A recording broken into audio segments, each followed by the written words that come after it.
One of our newest sponsors, Adam, is the Waza Flow soccer team. The Waza Flow roster is made up of players from all over the globe that have played collegiately and professionally in the United States and abroad. Countries represented on the Waza Flow roster include Albania, Brazil, Bosnia, Canada, Kenya, Malta, Mexico, Romania, Serbia, the United States, and Yemen. The Waza Flow will be part of the Major Arena Soccer League 2 and will play in the Eastern Division against teams from Cincinnati, Chicago, Muskegon, Denver, and Colorado Springs. So for all information regarding the Waza Flow, go definitely check them out. wazaflow.soccershift.com. That's wazaflow.soccershift.com. Go check them out. The Major Arena Soccer League.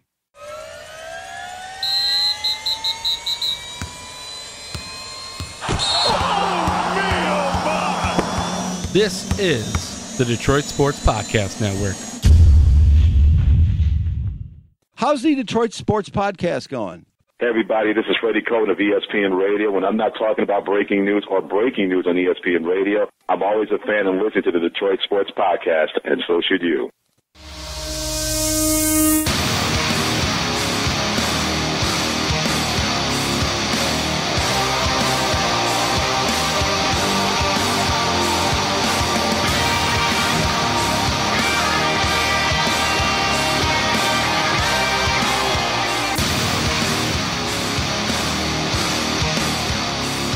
All right, everybody, pod up.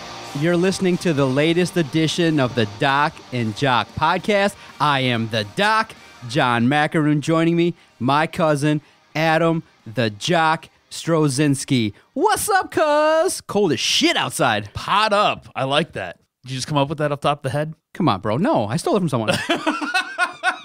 Who'd you steal that from? Oh, no, it's a common phrase because when, callers would call into Adam Carolla, and sometimes he'd be like, hello, he'd be like, dude, come on, or someone would be faint, he'd be like, come on, pot him up. Oh, okay. It's basically the phrase of like, turn somebody up. I got you. And you can use it for podcasts too. Like pot up, baby. You're listening to one of the best podcasts locally in the world of Detroit sports, and I thank everybody for tuning in, downloading the latest edition, episode 284. We got a lot to get to.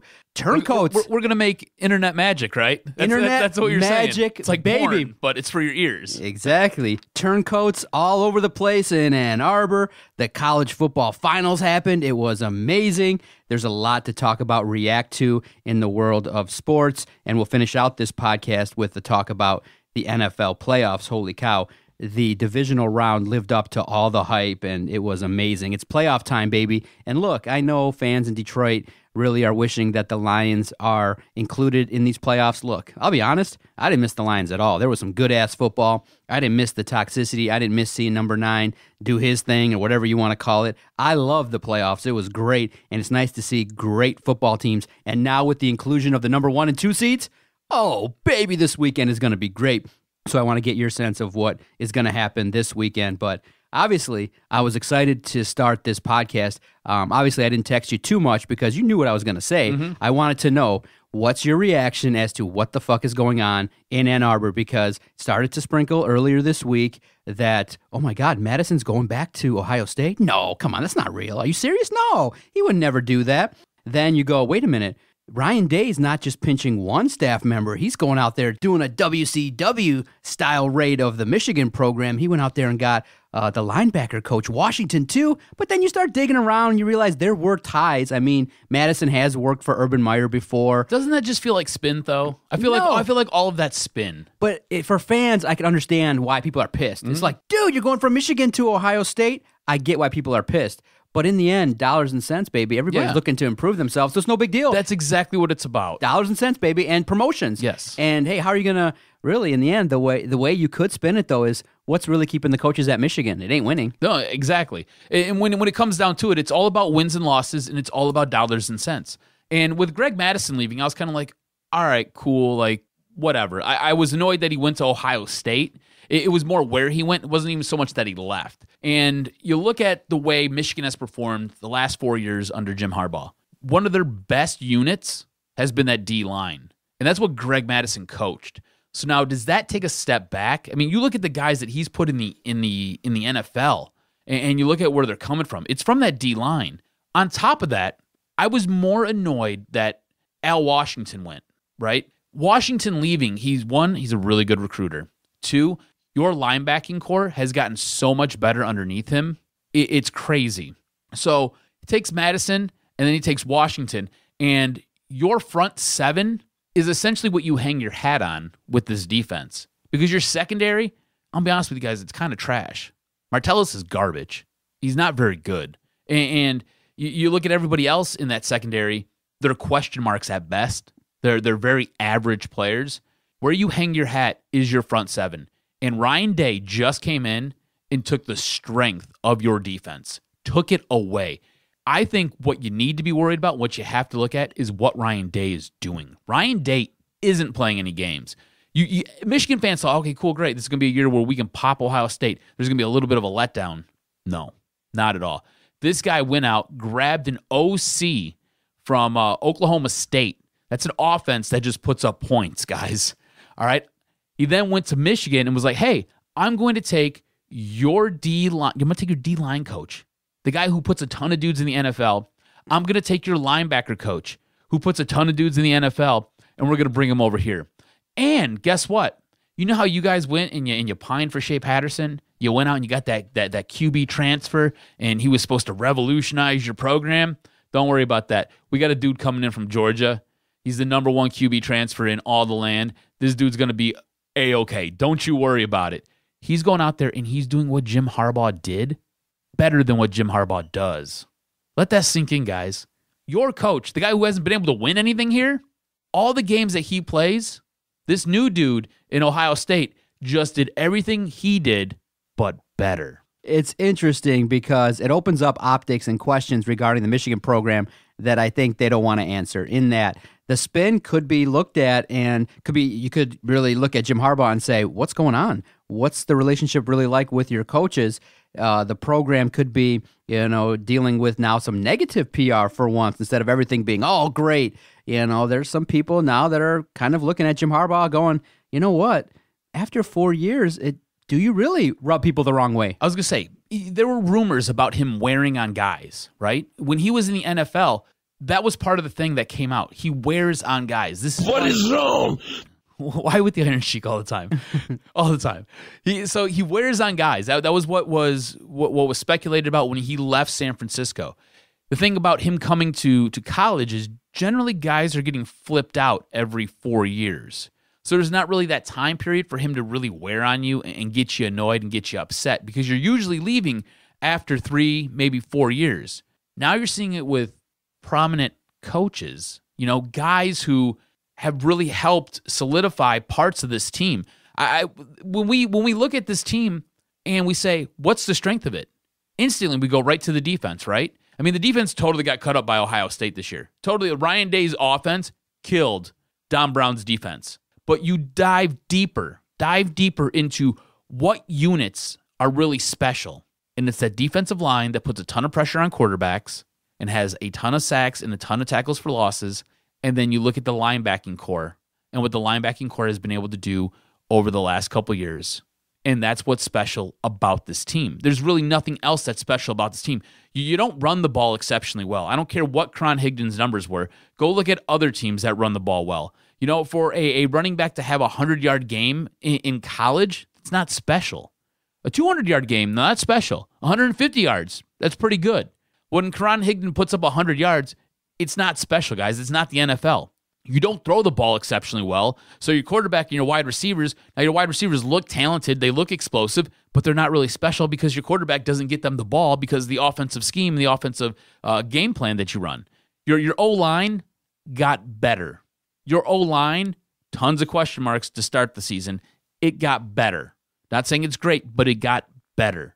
You go to the defense. I already talked about the secondary. What made that team special was the front 7. And the guy down south just took that from you. If you're a Michigan fan, you should be nervous. You should be pissed off. And you should be extremely, extremely worried, because this is not going to be a cupcake game. Now, I will say this. As a Michigan fan, I love it. I love it. I absolutely love it. And maybe I'm an idiot. And then that's totally possible, because I'm not the smartest guy in the room all the time. But I love this because all we hear about is, what does Jim Harbaugh bring? What does Jim Harbaugh do? you're going to find out what Jim Harbaugh has as a head coach. You're going to find out how much pull and how much swagger he has. You're going to find out what the Block M really can bring to you, because now he is tasked with going out and finding new coaches to take over units that were superior on this team. They were your best 2 units on this team. You now have to go out and find 2 coaches to replace the 2 that you just lost, and you can't take a step back on that D-line nor in that linebacking core. On top of all of that, you just had a call to arms. Ryan Day just laid down the gauntlet. He said, you know what? Screw you. I don't buy your hype. You think you're all this. You think you're tough shit. Screw you. I'm going to take your coaches. I'm going to go to Oklahoma State. I'm going to grab their offensive coordinator. I'm going to bring him over here.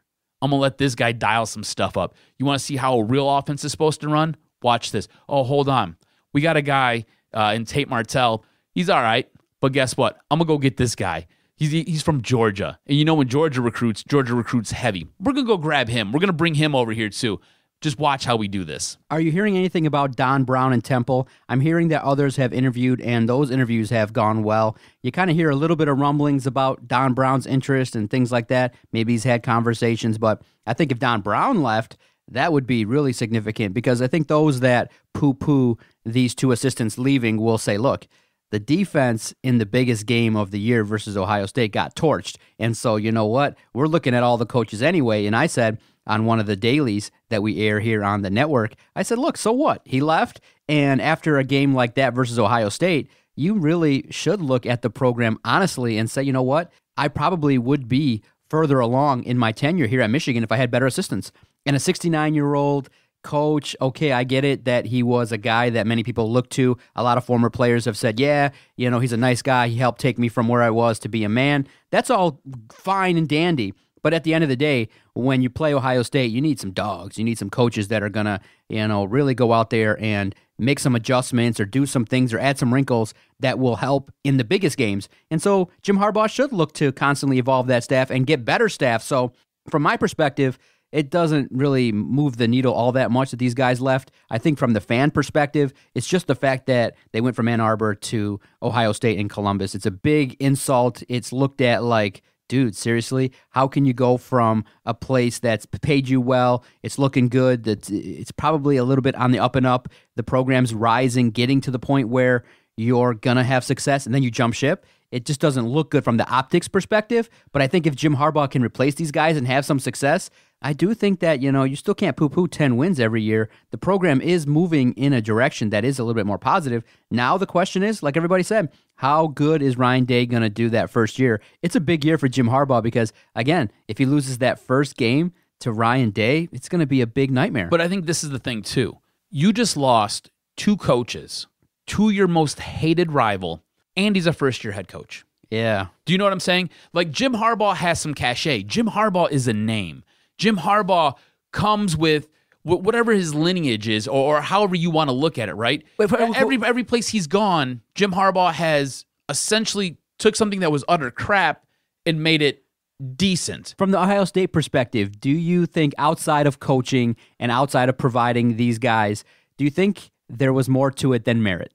Do you think also, too, there's a little bit of like, look, all right, you know what? Well, let's just go take from Michigan. They're not doing all that much. You know what? Let's provide opportunities. For Ryan Day? For Ryan Day. Do you think there's also some bragging? Do you think they're sitting in the room going, this is a big ass, this is a big ass middle finger to Michigan is what this is. Really? Yeah. Okay. I think there's more to this. Like, I think what Ryan Day is doing is, I'm getting a coach. Quality recruiters. Yes, quality recruiters, and I'm getting 2 coaches that know what they're doing, right? And I think the cherry on top of all of it is, go fuck yourself. Yeah, I like that. Yeah, that'd be awesome to be a fly on the roof. That's happening. It's a giant FU to Michigan, which, bravo, Ryan Day, bravo. I wish my head coach had the balls and the audacity to go do something like that, but my head coach is too worried about recruiting days and hanging out with Ric Flair or making rap songs and going on European vacations, which, where's that got you? 3rd place in the Big Ten? 2nd place this year in the Big Ten East? I mean, come on.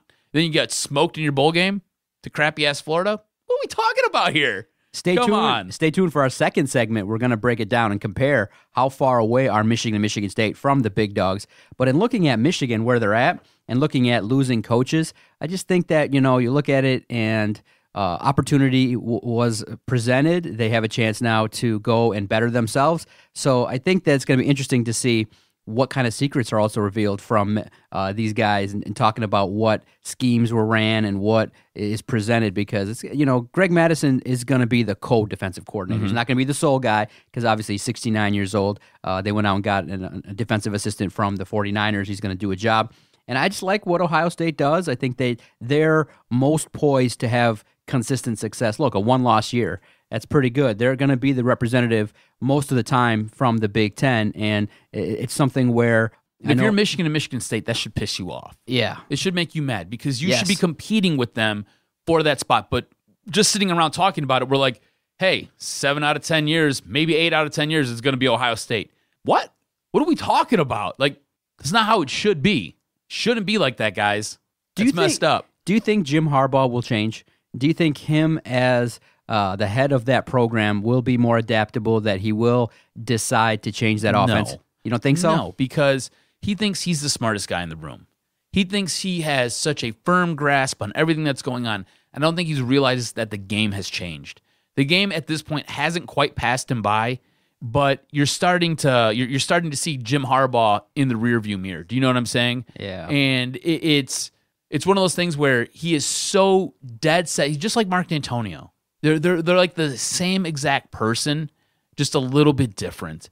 And they're so stubborn and set in their own damn ways that it hurts the team. You need to, if I was tasked with trying to fix this team to make it better, right? If that was my job, and I'm Jim Harbaugh, and I put my Jim Harbaugh hat on, and it's a little flat-brimmed, weird Michigan hat that whatever, Bo wore it, so I got to wear it because that's how we do things here at Michigan. If I was that guy, right, I'd go out, and that offensive coordinator that Ohio State got, that's the guy I would have went out after, right? I would go find guys who have potent offenses, and I would bring them in. Revolutionize my offense. Do something better for me. The moment Cliff Kingsbury got fired, there wouldn't have even been a second of hesitation. I'd have went out there and said, hey, come to Michigan. You got a spot here. Your offense. You do what you want. You got a guy like Dylan McCaffrey. That's the perfect quarterback to excel in what Cliff Kingsbury wants to do. I don't care that Shea Patterson's been here and he played a year. Doesn't matter to me. If my offense is going to go, you just seen what happened with the national championship game. If my offense is going to go and it's going to excel and it's going to fly because I have to put this younger quarterback in who has less experience, cool, let's do it. As far as the defense goes, that's all on Don Brown. Don Brown needs to not be so stubborn and so stringent and rigid in his way of thinking. You got ate alive by crossing patterns. That was it. That's what killed you, crossing patterns. So play a zone. It's not that hard. You don't have to be the bastion of blitz every single play. Drop back, play a zone. Live to fight another day, dude. It's cool. You can dial up a zone blitz. Those things do exist. Like, you don't have to send all-out pressure all the time. It's really simple. Like, football is not a difficult sport. It really isn't, guys. It's just excelling and exceeding what you have to do. It's not hard. You just can't get in your own way. And I think Michigan, as well as Michigan State, over the course of the last couple of years have just gotten in their own way and have shot themselves in the foot. The Michigan-Ohio State game, Don Brown got in the way, shot himself in the foot because he wouldn't switch to a zone. Going in at half, the game was kind of close. Kinda. If you'd have switched to a zone, maybe it'd have been different. Put your players in different spots to make bigger plays. Didn't do it. To tie into the optics, remember, in the game of recruiting, you're going after 16, 17-year-olds that are going to come to your program, and they're sitting back going, ooh, what does this mean? Mm-hmm. It means that, that people are abandoning ship at Michigan, and Ohio State's the place to play. And right now, when you go 0-4, that's being utilized. I think that it's being said to these recruits that, look, coaches don't like Jim Harbaugh. They're not even staying there. So guys from Michigan State, guys from Indiana, PJ Fleck's going, dude, he's probably a real asshole to work for. Do you really want to go there and be coached by this guy when you can come here and you can handle your business, start, play, and maybe even if you're in Minnesota, look, there's a chance for us every year to come out of the West and handle our business. The East is super tough, and why would you want to go there? Why would you want to go play for Jim Harbaugh? He's a weirdo. And I do think negative recruiting plays a part in it. And I think Ohio State was like, you know what? If the optics are there and we can go pinch some coaches, let's go do it. His reputation has really taken a hit, not just by losing to Ohio State every single year that he's been at Michigan, and not just the negative recruiting with him being a weird guy. Now you have coaches leaving. That's a huge red flag for recruits. On top of that, look at what Washington and what Madison do, and look at where they recruit. They go heavy into Ohio State. Guess what Ohio State's doing? They're putting a wall around the border of Ohio. Good luck getting guys out of here now. Right. And Michigan needs those recruits. You look at the roster and you look at where it's heavily populated from. A lot of guys from Ohio State come and make a difference on this team. And now you just put a wall around Ohio. Good luck getting in and getting guys out. Do you know what I'm saying? It's going to be like trying to sneak Sergei Fedorov over here from the Soviet Union. Do you know what I'm saying? Like, that wasn't an easy undergoing. There was a lot of plotting and planning there, So you're looking at something similar here where it's going to be difficult to get talented kids out of Ohio, and you need them for this team. Like, honestly, Michigan is not superior at high school football. It just isn't. We don't breed them right. We don't make them right. They're not in the right. I don't know. I don't know how to explain it. Michigan, for some reason, falls way short when it comes to high school football compared to places like Ohio, Florida, Texas, California. It's not on the same level. It's not on the same field. So cool. Michigan's going to go out there and try to recruit Michigan and going to put a wall around Michigan. Nobody wants anybody from Michigan. Nobody does. The only person who wants people from Michigan are your directional schools and Michigan State. That's it. Cause save the date, November 30th. That's the game. Ryan Day versus Jim Harbaugh, Virgin 1. If that doesn't go Michigan's way, it's going to be an epic nightmare because the tide will have turned completely. Jim Harbaugh will be 0-5 versus Ohio State. I think the fans, by and large, will completely be miserable, no matter what the record is for Michigan. If they lose that game, that seat will be so hot.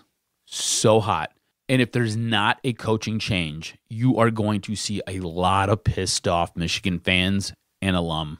It's going to be nuts. Gonna be crazy. All right, can't wait to talk to you about Alabama versus Clemson. What a start. It kind of fizzled out. It was a dud because it was a blowout, but a lot of things arose because of it. A lot of things to talk about in terms of Michigan State, and the state of college football because when you look at the ratings, we'll discuss it. Maybe we'll surprise some when we reveal what the ratings were for the national title game. Stay with us. You're listening to Doc and Jock on the Detroit Sports Podcast Network. Doc here. I want to tell you about one of the great sponsors of the network, the Motor City Pawn Brokers. The Motor City Pawn Brokers are the one-stop pawn shop when you're in need of short-term cash or are looking for quality, brand name new, and pre-owned merchandise. With locations in Detroit, Ferndale, Roseville, and Warren, their mission is to deliver exceptional value. For all the deals and savings that you can acquire, go check out MotorCityPawnBrokers.com. That's MotorCityPawnBrokers.com.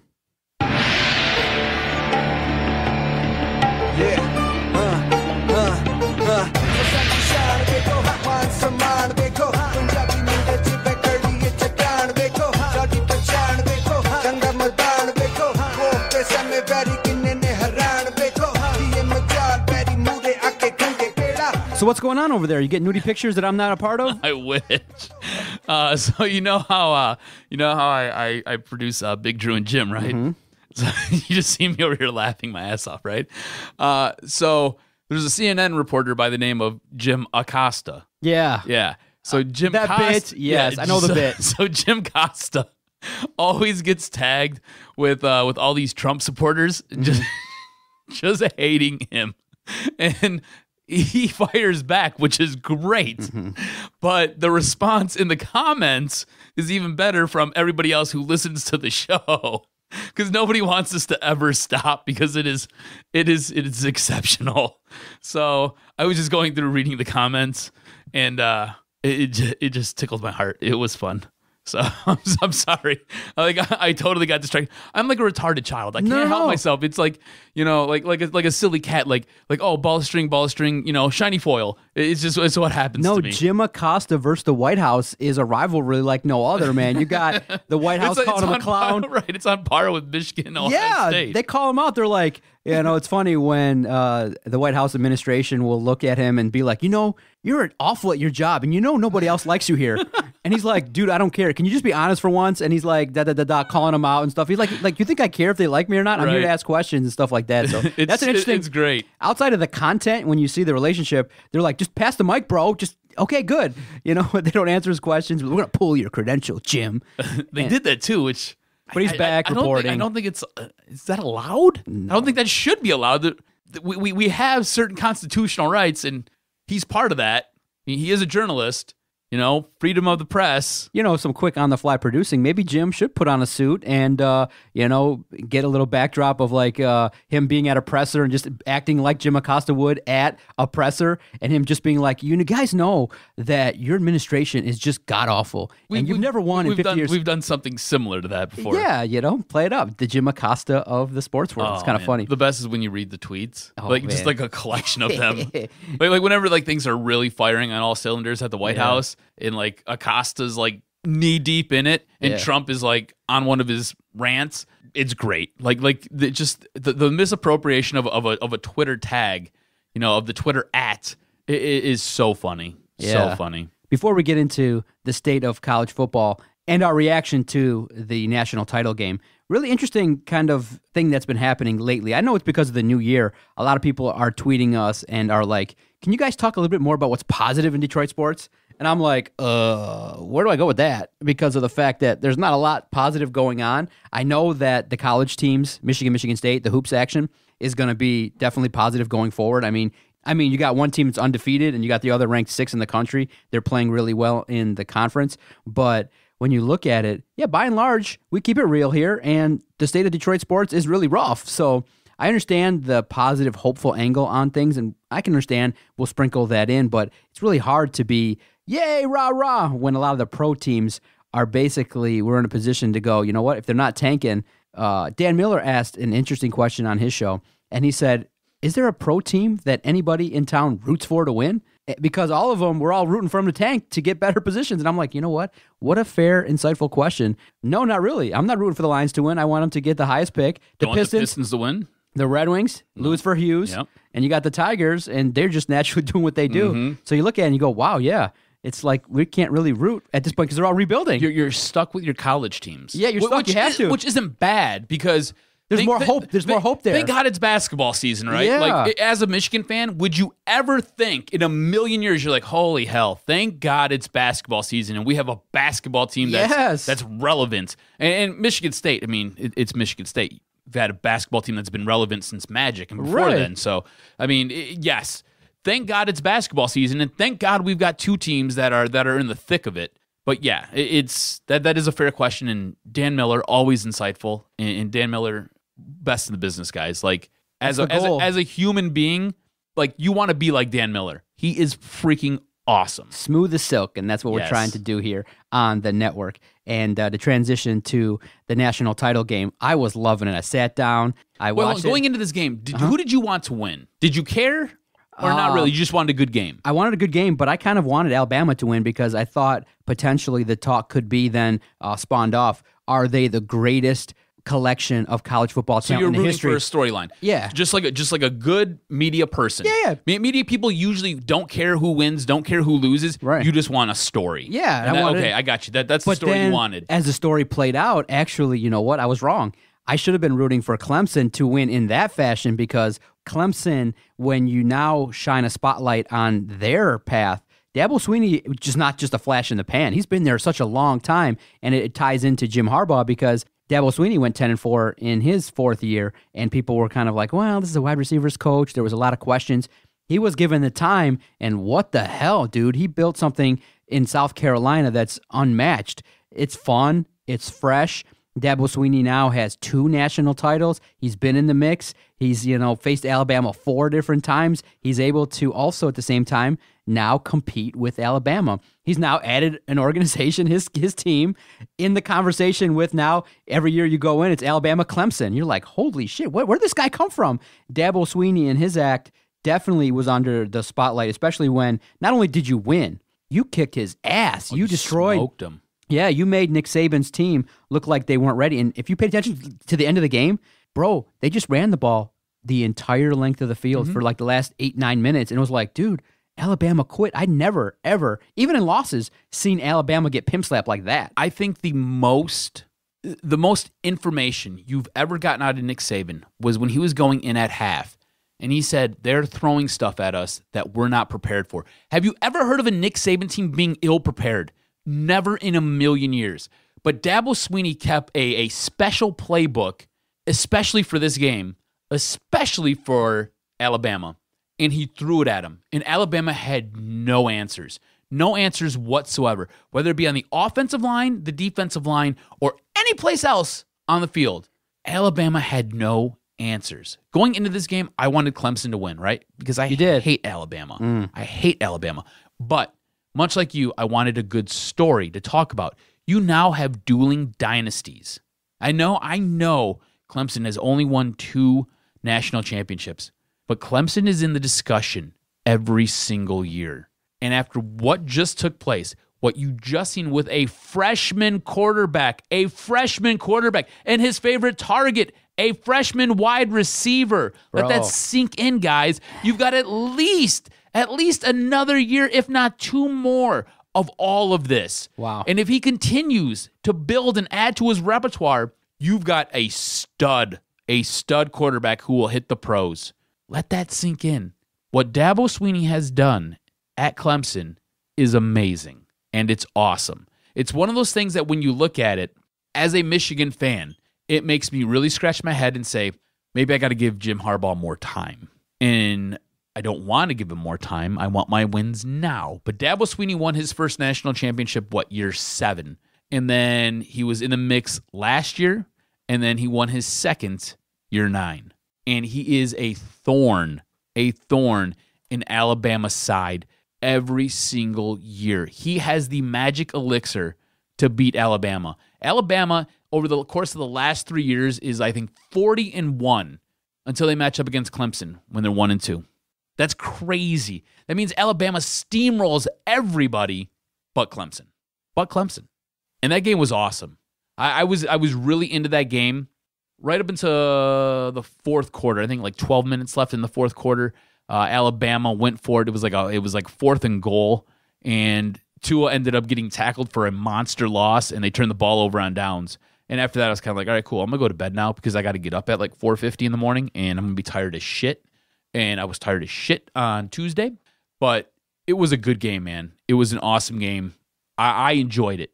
And this is a guy who did not want to see this matchup, did not want to see this again, wanted something different, wanted Oklahoma, wanted Notre Dame to be in the mix, wanted them to go out there and put a good game on. And instead, what I got was a great game between Clemson and Alabama. And it wasn't even so much it was a great game because the score, it was a blowout, right? It was an absolute blowout. It was a train wreck for Alabama. But it was a great game because of the storylines that come out of it now and what you get to project towards going forward next season. And let's talk about the genius that is Dabo Swinney, okay? After Deshaun Watson leaves Clemson, he has a starter that goes 16-2 in Kelly Bryant. He realizes, after 4 games this year, he realizes, holy cow, I got this talent in Trevor Lawrence, and I think he's the man. And Dabo Swinney replaced a guy that was 16-2. And you realize, wow, what kind of decision did that balls. take? Yeah, and so he was asked about it prior to the game. And he's like, how tough was the decision for you to switch on from Kelly Bryant, who ultimately decided, okay, you know what, if I got replaced, then I gotta move on, I gotta transfer.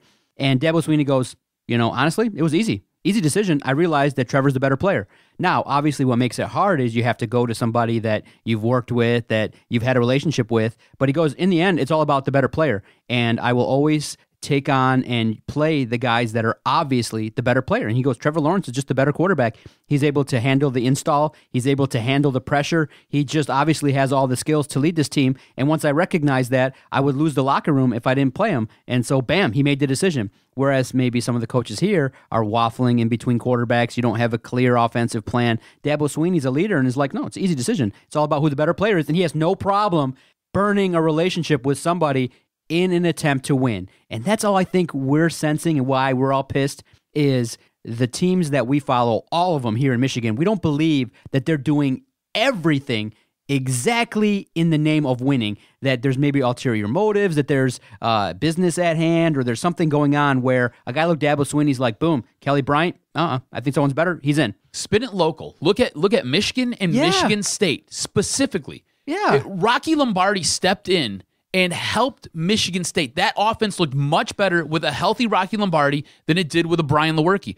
Look at Michigan. I think every Michigan fan believes, or at least sees it, where the offense looks much more explosive with Dylan McCaffrey. Yet, we have Shea Patterson under center, and for the bowl game, we go back to Brian Lewerke. In an offense that doesn't score. Right. Change it at halftime. Mix it up. Right. Do something different in an effort to win. It's nuts, man. This is a coach who gets it and is willing to risk it all because he knows that it's going to help his team. Here's the analogy. When a guy like Dabo Swinney sees the ship sinking, he doesn't just go, I'm going down with the ship, I'm the captain. He creates a whole other ship and makes it faster. He's like, dude, I'm not going to sit here on a sinking ship. Others here in Michigan are like, we're going to go down with the ship, come hell or high water. Mm-hmm. And we're like, bro, Dabo Swinney's like, dude, I'm just going to create a submarine and jump right on and let's go. Let's go. And that's what's not happening here. That's why to adapt. Yeah. And not getting your own way. This is what we talked about the whole first segment. Just not being able to get in your own way offensively.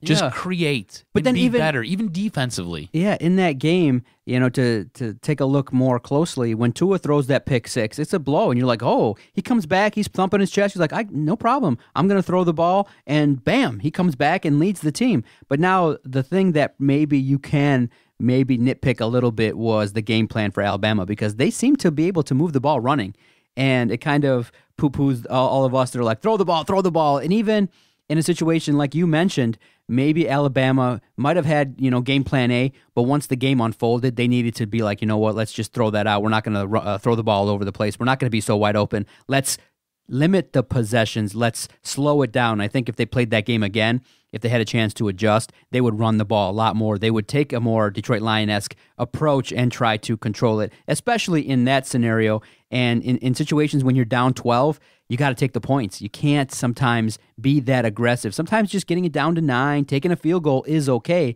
but everybody is shocked that at this point in time in Nick Saban's tenure, still can't find a kicker that can make an extra point or sometimes is automatic. And it's surprising. It's hard to build a complete football team, and those fucking pesky kickers keep ruining it for Nick Saban. But you look at it, the better team won. I think Clemson, top to bottom, is the better team. Absolutely. And I don't think, out of 10 times, probably Clemson wins 7.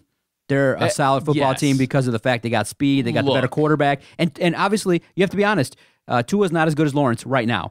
He's good, but not as good as Trevor Lawrence. I don't know about that. Size, speed, I don't know. Adaptability. I think the defensive front that he's seen and went up against, again, you've got 3, maybe 4 guys who are going to go into the NFL right now this year, and they're going to be picked somewhere in the top 20, maybe top 25. That's crazy. That's nuts, guys. I mean, Ceylon Farrell blew up the offensive tackle. And when I say blew him up, I mean he got off the line and pushed the O tackle back into Tua. Tua's only move that he had was, I just have to kind of throw the ball away just so I don't take a sack 8, 10, 12 yards in my backfield. That's nuts. That's crazy.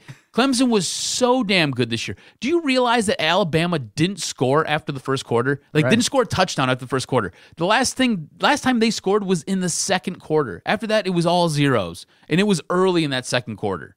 Clemson was so damn good this year. Exactly. And I think they were underrated. I think they went into this game with one of those MSU-sized chips on their shoulder because they were pissed off about last year, while Alabama rolled up and was like, cool, we're just going to take your lunch money. And Clemson was like, no, you ain't.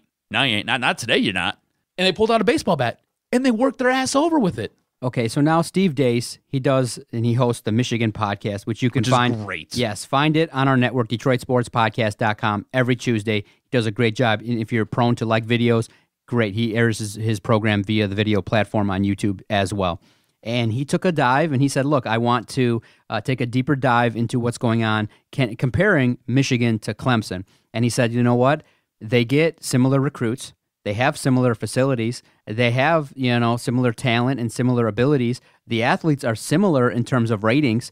So he said, you know what the biggest problem is? The biggest problem is coaching. Yep. The biggest problem is adaptability. He's like, Michigan could be Clemson, but they won't be because Jim Harbaugh is playing football from the 80s, and he's not adapting. And he says, you know what? There's an opportunity, and there's a realistic judgment that can be made on Jim Harbaugh that he's single-handedly causing this problem right now. And if Dabo Swinney was here at Michigan, and I think maybe you guys should target him and maybe pay him $15 million a year and do some things with him. Maybe try and at least float it out there that you want to do better. But I would say that a different coach with the talent that has been there at Michigan, not that they could win the national title, but maybe even get to Indy. I think a different coach, a more offensive, innovative, progressive coach could have gotten Michigan with the talent that they had the last 3 years to different heights. And that's just not something that Michigan fans want to hear. Now, could they have won the national title? No. Alabama, Clemson, Oklahoma, those run and gun teams from the SEC and the ACC and all those other conferences that have this really awesome offense and the way that they do things with their offense and the talent that they have, in South Carolina, in the South.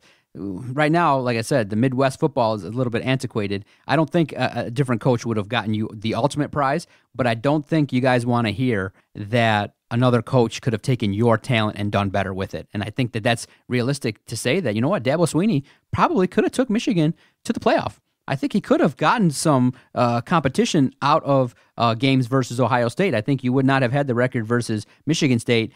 You might have only lost one game instead of the two that you've had under Jim Harbaugh. And so I think that that's what rubs people the wrong way as Michigan fans, is that you thought you might have had a Dabo Swinney. And it may turn out to be that way. But right now, you guys don't got that. You guys are lined up for one run, maybe a run to the playoff, whereas Dabo Swinney's like, I'm going to be here every year. Yeah. Every year, I'm going to be here. I'm just going to reload, and that's what Michigan wants, and that's what Michigan State fans want, is that we don't want to make one run. After you get to the playoff, you took a giant step backward.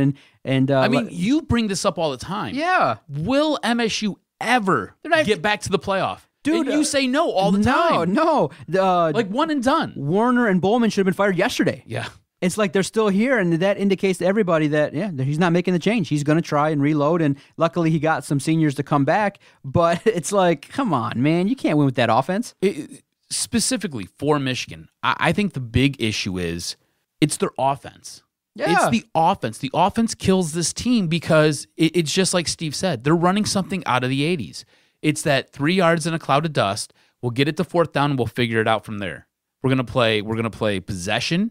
We're going to play ball control. Oh, God. We're going to try to limit how often you have the ball. The thing is, when you go up against offenses that are fast-paced, it doesn't matter. It doesn't matter if you try to limit how often they have the ball, because they're going to go score on you in 3 minutes, give you the ball back, you're going to have to punt, and then guess what? They get the ball back again, and they're going to score on you in another 3 minutes, maybe 2 this time. So now, 7 minutes of game time has elapsed, and you're already down 14. Do you know what I'm saying? It's nuts. If I was Jim Harbaugh, and we talked about pinching coordinators, go look at a guy like Tony Elliott, Jeff Scott. If you don't know who those guys are, that's Clemson's co-offensive coordinators. Go grab one of those guys.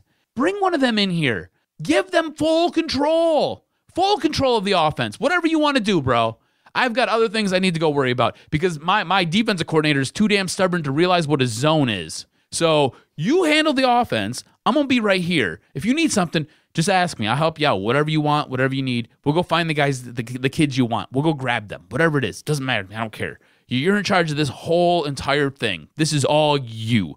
I'm going to be sitting over here eating snacks and cookies with Don Brown and trying to teach him how to run his own defense because the all-out blitz just is killing us right now. And sometimes you got to drop guys into coverage. So I'm going to go take care of that. We're going to go have Nutter Butters and be buddies. All right? You, Tony Elliott, or you, Jeff Scott, just run all that for me. Oh, here's have you met Dylan?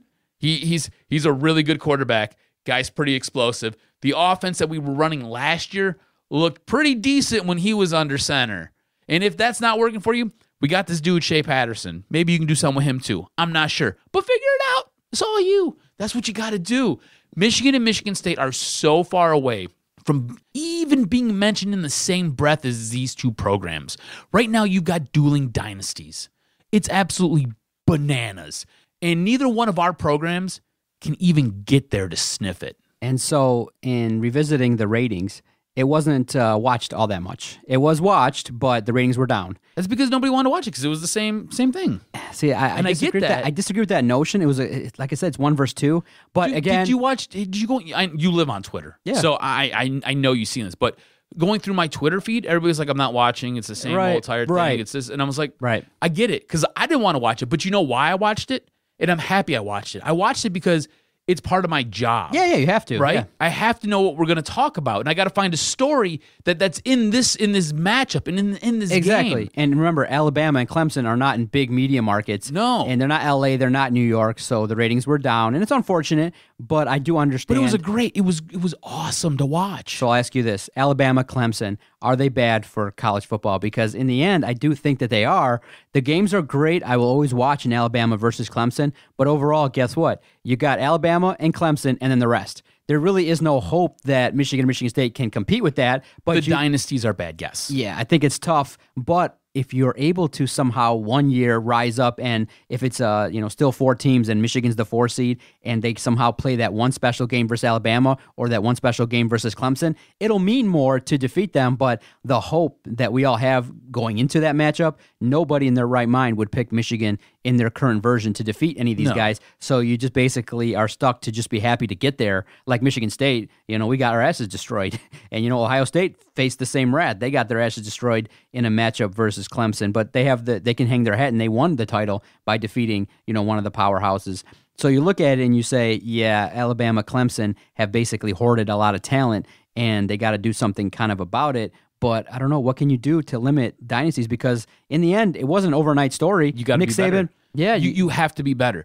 Honestly, what can be done? I don't know. Right now, you have 2 programs that are punch button. Right? It's Clemson and it's Alabama. They're punch button. Where are they going to fall? They're going to fall number 1, number 2, number 3, or number 4. Either way, they're getting into this playoff. This is why everybody wants to talk about expanding the playoff. And then you've got other people who are on the other side of it like, hey, look at the semifinal games. They suck every year because we expand it. These 2 teams, these 2 programs are so damn good. Good luck with all of that. And I get it. I see both sides of it. I really do. I understand it. Your program has to be better. And you know how your program gets better? Go out, find coaches that are going to make your offenses or your defenses that much more explosive. For the majority of this season, we talked about how good Michigan's defense was. We talked about how awesome they were until they ran up against Ohio State. And Ohio State cut you up. You know what I'm saying? And nobody really talked about Ohio State. When they did talk about Ohio State, it was about how bad Ohio State is. Ohio State's not very good this year. Their defense looks bad. Their offense is could be better with a different quarterback or with maybe a different scheme. And then they played Michigan, and they dissected Michigan. And then it was, oh, hey, Ohio State should be in the college football playoff. We should be talking about this. Why has everybody slept on Ohio State all season? Why isn't Ohio State in one of the top 4? What's going on here? Do you know what I'm saying? And like that's where it was. It was all of a sudden it was a role reversal because of one game. Because of one game. So what that says is you might be close. You're definitely not there. Definitely not there. You need to figure it out. Go get better coaches, install better systems, run a better program. These 2 teams right now, they're at the mountaintop. And every single year, they're trying to knock each other off of it. Every year. And right now, the way it looks, they're probably going to be there next year.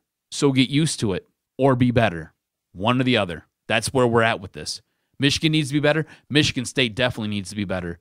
You've got coordinators at Michigan State that I think they don't ever believe they're going to lose their job. And I don't understand why the offensive coordinator is still there. I don't understand why certain guys still have jobs at Michigan State. And that's not a shot at my Spartan brethrens here. It definitely isn't. I think we all agree Dave Warner sucks at his job. He's bad at his job. But him and Mark D'Antonio are boys. So he's not going to fire him, not going to get rid of him. Mark D'Antonio's not even out there looking for a new offensive coordinator, somebody to revolutionize what he wants to do. No, Mark D'Antonio is cool with handing the ball off and having a quarterback who's got a bad arm and can't throw the freaking ball. He's cool with that. It's not good enough, guys. It's not good enough, and you're not going to get the job done. Yeah, we are in the rear view mirror, and it just sucks because nobody likes to go into seasons kind of thinking you can't compete, and nobody likes to think that the ceiling is just to be fourth. But maybe in the coming years, they'll open up the playoff to 8 teams, and it'll be prestigious to get there, and maybe you can get that upset win. But right now, it's the world of Columbus and Alabama, and it'd be interesting to see if any other teams kind of rise up in there, especially with some of the coaching moves that have been made. You got Notre Dame, Georgia, Oklahoma. You got other teams that have been, around success. But right now, it's like I said, Alabama, Clemson, 4 matchups, all of them different, all of them really interesting. And we'll see what happens in 2019. Final segment, we'll take a turn and we'll look at the NFL playoffs. Really interesting stuff that occurred last weekend, and 8 teams that are left are really quality and some matchups that I'm excited. I'm looking forward to talking to Adam about what he's going to be paying attention to this weekend. Stay with us. You're listening to the Detroit Sports Podcast Network.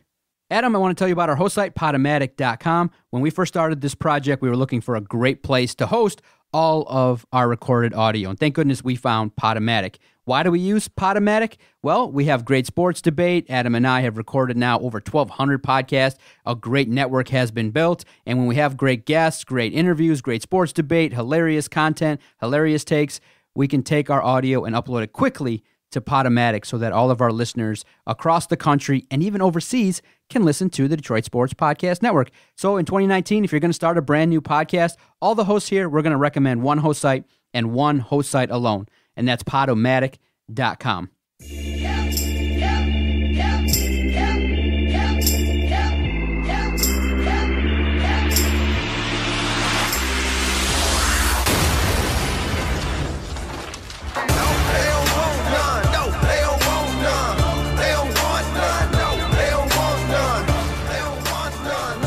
I want to address something real fast from one of our supporters. That's Steve Chimenti. And I like Steve. Gives us great criticisms, great critiques, and also great praise. But he said something. He said... And he sends a lot of news. A lot of news our way. So that's good. I like it. I respect it. But when you hear this, Steve, I want to tell you something. I'm not constantly trolling, okay? Are you sure? I want to establish what it is that I do. And what it is that I do is elicit reactions, okay? Now, trolling kind of means that I'm eliciting negative reactions. No, my goal with the project, as you know from day one, is if I think it in my brain, it's going to be tweeted.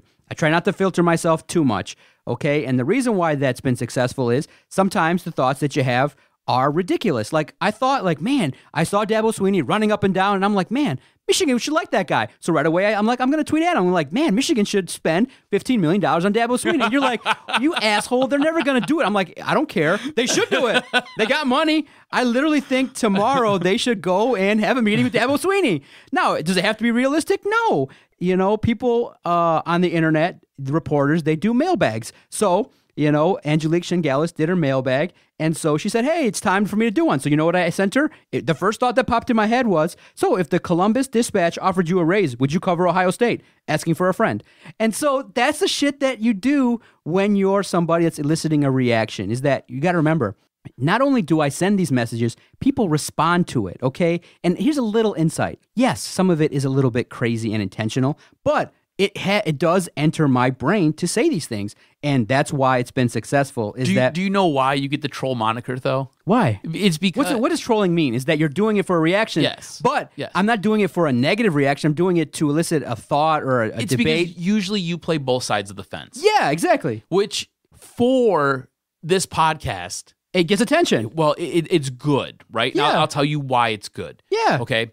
You're a Michigan State fan. Yeah. I'm a Michigan fan. Exactly. Okay? So when you post things like that, everybody knows you're a Michigan State fan. Yeah, they know where it's coming from. So it's painted in a picture a certain way. Right. Of course it is. They're like, that's such a troll move. Yeah. Now, if I was to do it, they'd be like, huh. Let's think about Let's think about this. Sure. It's all about where it's coming from. Yeah. And I got it. I don't necessarily have a problem with you doing it. I don't think there's an issue with it at all. It's out in the open. It's not news. It is but it does come across sometimes as trolling because I don't want to say you have an agenda, but People know you. Okay, yeah, but here's the agenda: is to react. Right. It's to get the reaction. But when I say agenda, I mean it's slanted negatively against Michigan.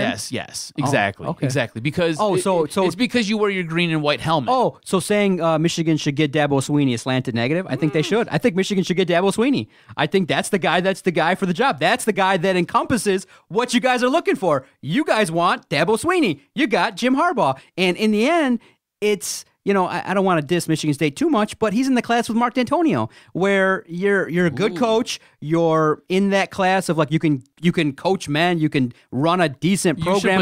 You should put that on Twitter. Who's better? No, it's not who's better. Mark D'Antonio. Are they equal? There you go. They are equal. Go with that. Go with that. Those guys are equal. Put that on Twitter. But again, do a poll. You guys are paying Jim Harbaugh to be Dabo Swinney.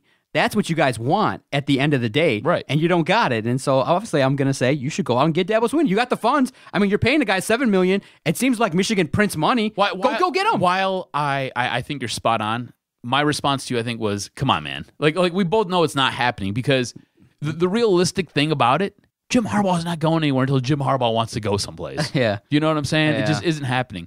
Just to kind of spin this back, because we're going to talk NFL now. Yeah. News just breaking, and I think the Browns are out of their mind for doing this. They're hiring Freddie Kitchens as their new head coach. They're firing Greg Williams. The offensive coordinator, seriously? Who has zero. When I say zero, I mean he has no experience as a head coach. None. Right. Which makes no sense because you had Greg Williams take this team over and did a masterful job with it. An absolutely incredible job. That defense got better. That offense got better. Now you're going to promote the offensive coordinator who... Again, zero, none snaps as an actual head coach. Cool. Also, Vic Fangio, the Bears defensive coordinator, is going to Denver to be the new head coach, which defense. is interesting. Man. These coaching hires, man, the one that most surprised me was the hire of the Green Bay's new coach. I'm like, seriously? Yeah. From Tennessee? Dude, but you know why? It's because he had the McVay tea. tree. Yeah, because he had tea with Sean McVay. Why? these coaches, you know what? It's silly. Me and Sean McVay once shopped at the same Abercrombie and Fitch. Can I get a job? Mind you, I've never shopped at Abercrombie and Fitch. And the rankings, I don't fit in those clothes. It's like you look at his rankings. Oh, Tennessee's offense ranked 27th. Oh, rushing. Oh, ranked. It's like, what? Okay. What? And you know what? Tennessee did their best job when they started feeding Derrick Henry the ball at the end of the year. Why did it take to like the last 3 or 4 games of the season to figure out what you had in Derrick Henry? What are we doing here? Because you want to give the ball to Deion Lewis? What? What are we talking about? So what was your favorite game over this past weekend? What result caught your attention? What did you like? You know what? I think the biggest storyline that came out of this weekend, and this was a great weekend for football. It's got to be what the Indianapolis Colts are doing. Do you realize that the Indianapolis Colts have a ton of cap space coming up next year? Tons. Do you realize that they figured out their offensive line? Do you realize how dangerous this team's going to be, not just this year, because I think they're going to beat the Chiefs. I think if you're looking for an underdog matchup and that underdog has a shot to win and not just a shot like, oh, hey, we're going to throw something in the dark and maybe it'll hit whatever I'm aiming for. No. Like a legit shot to win this game and to go on and play against who? The Chargers or the Patriots? It's the Colts. The Colts have a real shot here to beat the Chiefs. I've heard that quite a bit. And going into this weekend. And it's not just this year. Mm-hmm. It's going forward for like the next 3-4 years. Yes. Set up. They are so set up. Like what is going on now? I think they outkicked their coverage for what they expected this year. And you got to remember how they got that situation was they committed to somebody else and Josh McDaniels, and he was like, maybe not. And then they had to kind of scramble a little bit, and they went with their second choice, and the second choice was actually the guy that was the best the choice. Man for the job. How awesome would it be if the Colts match up against the Pats? Woo. Like there's our first choice. It's that OC for that stories right galore. Pats. Right. Yeah. And you got Frank Reich, who is doing a wonderful job in Indy. Yeah. Wonderful job. They've won their last 10 of 11 games. I think they have a legit shot to pop the Chiefs. And the reason for that, let me explain. Because I say that and people are like, oh my God, hot take. No, listen.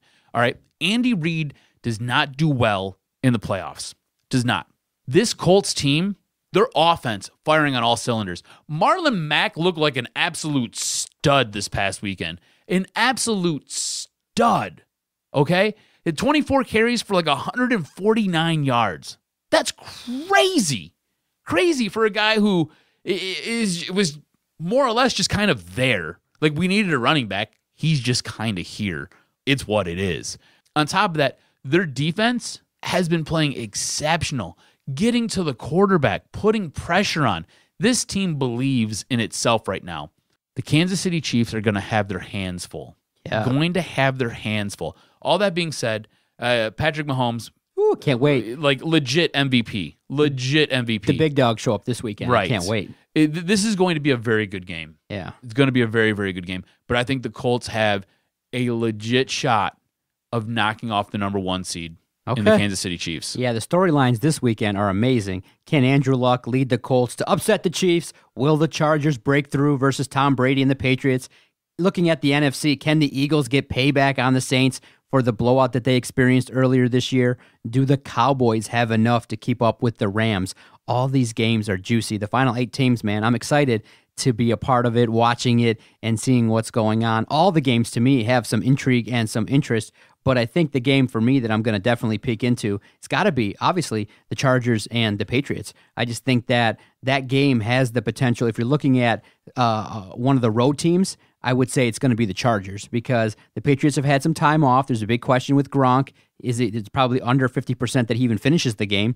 What's the likelihood that Phillip Rivers gets his moment in the sun, going to Foxborough and handling his business? I think that if you're going to ask me which my upset special of the weekend, I think the Chargers go into. Yeah. See, I think the weather's going to play a huge part in this game. That's a tough part too. That's the toughest part. How does LA travel to Gillette Stadium? Yeah. You know, I mean, I think it's gonna be cold. I think it's gonna be snowy. How does that impact the game? And guess how many times that Phillip Rivers has defeated Tom Brady? 0. So I'm calling for the biggest upset of all time. Much like Cleveland's coaching hire. Right. His head coach experience. 0. As I put my finger over my eye and I look at you through it. Right. 0. Mm-hmm. Yeah, dude.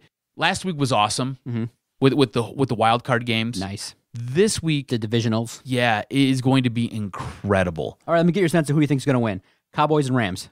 Who walks away the victor? See, this is the other game where you could have the lower seed upset the upper seed. That's probably number 2. I think the Rams win, Okay.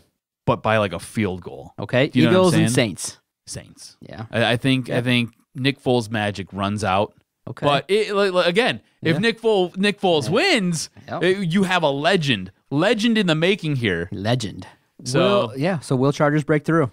I'm gonna go Pats. Yeah. Okay. Probably safe bet. I'm gonna go Pats. And you think Andrew Luck and the Colts handle business? I do. Ooh, I shaking think up for a fun semifinals. Yeah, I think Andrew Luck and the Colts win this game. Colts and Patriots. It has everything to do with what that team is right now. Oh, and no, I got it. You know what? I know you got to root for storylines, so it's got to be Rams Saints. It's got to be Patriots Chiefs. Holy cow, man, that'd be an unbelievable It'd be semifinals, nuts, right? Yes, It'd be absolutely crazy. AFC Championship game, NFC Championship game. If it was that, the Rams, the Saints, the Patriots, and the Chiefs. If you get a Kansas City, New Orleans finals for the Super Bowl, holy shit! You know how many points are going to be scored? It'll be crazy. Crazy. Not a lick of defense being played. No, I shouldn't say that because the Saints actually have a decent defense. The Chiefs just don't play defense very well. I want to finish on this note, okay? Not too many times I'm going to call for anger, but obviously when the Lions had the offensive coordinator opening, we're talking about Adam Gase. We're talking about maybe somebody outside the organization. You know what? Go ahead. I want to say this. If the Lions announce the hiring of their current quarterback coach, in-house hiring, I will be literally speechless and pissed at the same time.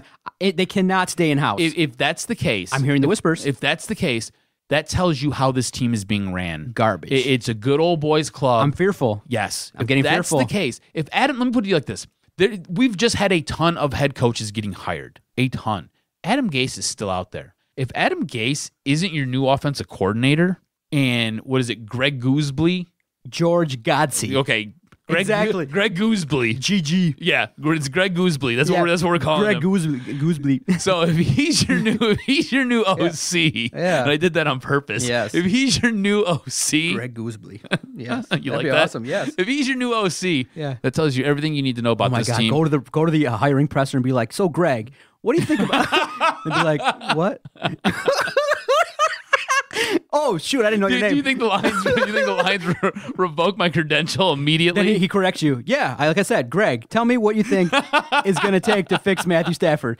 Oh my God! Yeah, I can't have it happen. Please do not hire George Gotze or Greg Gooseby. or Greg Gooseby. Greg got awful to coach the Detroit Lions offense. I just can't, because Jen Hammond was the one that put that out there for us. I'm like, no, this is ridiculous. Other people are co-signing it, saying it's a real likelihood. I'm like, no, I don't want a puppet. I don't want a guy that was a QB coach. Go out there and get an innovative mind. I would say 75% chance that it happens. All right, because Patricia, Maybe it makes sense. more. Why would you go and hire your replacement? Right. You know, But it tells you about this organization. It's almost incestual with the way that they do their hiring. I mean, you had a shot. We talked about it pre-show, right? You had a shot to go out and get Frank Reich, right? Yeah. You could have went out and grabbed him. Instead, from last year's Super Bowl, you went and you got the losing defensive coordinator, while the Colts went out and got the winning offensive coordinator. Got to win the playoffs. Look at where these teams are at right now. Look at how they're structured, and look at what's going on. It just makes you want to smack your head off a freaking 2x4. Let's continue to watch the progress of Ebron and Golden Tate, because we didn't get to it. There is meaning in seeing them get success outside of the lines. Mm-hmm. So jot that down as a talking point. If they both advance, we'll definitely talk about it, because people are wondering, like, man, Ebron scoring touchdowns, Golden Tate got the game-winning touchdown. There's opportunities for guys to thrive, but they just don't do it here collectively. I love how Something's wrong Philly with that. figured out how to use Golden Tate. Yeah, exactly. Because he went there and they were like, what do we do with this guy? Exactly. Like, he's kind of a game changer. How do we fit him into our offense? I don't understand. And then, hey, you figured it out. So good on you. Thanks, everybody, for downloading the latest edition. We greatly appreciate it. You can follow Adam on Twitter at AdamRSTROZ. You can follow the network at Detroit Podcast for all things sports debates in the world of Detroit sports. And if you want, lob us a voicemail, 248-579-8686, 24 hours a day regarding any topic. Thanks again for potting up and listening to us. Real quick, shout out to Kendra Lust for following us. Yeah. Good time. One of my faves. Nice, huh? Yes. See everybody next week for another edition of Doc and Jock. If I could get a Kendra Lust, Romy Rain video, I'd be so ecstatic. Make it happen, Kendra. It's not over yet, so you can ask me that one next week. Go blue, bitch. This was locker room talk. Second dick. Sorry, Detroit. It didn't quite work out. And all I can say is Detroit Sports Podcast scores. I hear voices in my head. They counsel me. They understand. They talk to me.